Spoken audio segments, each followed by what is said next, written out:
প্রতিদিনের পথ চলায় আপনাদের স্বাগত। আজকে আমি আপনাদের সাথে সিঁদুর নিয়ে কথা বলবো, কারণ আমি সিঁদুর নিয়ে এসেছি বেশ কয়েকটা। সিঁদুর দুই রকমের হয়, যে আমার হাতে দেখছেন এটা হলো গুঁড়া সিঁদুর যেটা, আর এই যে এগুলো দেখছেন এটা হলো গোলা সিঁদুর লিকুইড।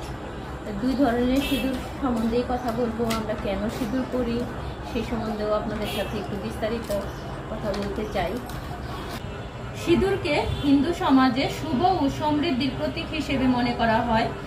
সিঁদুর পরা একটি ঐতিহ্যবাহী প্রথা, যা প্রজন্ম থেকে প্রজন্মোত্তরে চলে আসছে। হিন্দু ধর্মে সিঁদুরকে দেবী লক্ষ্মীর প্রতীক হিসেবেও বিবেচনা করা হয়।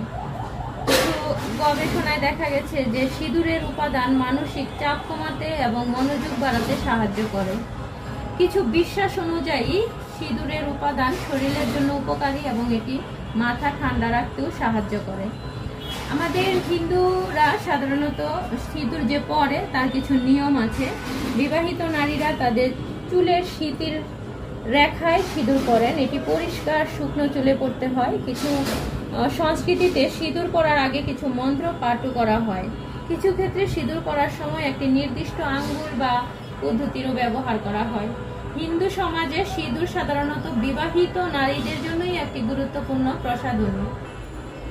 হিন্দু সংস্কৃতিতে বিধবা নারীরা সিঁদুর করতে পারেন না, কারণ সিঁদুরটা হলো স্বামীর মঙ্গলের জন্য এবং স্বামীর পরিচয় রক্ষার জন্য।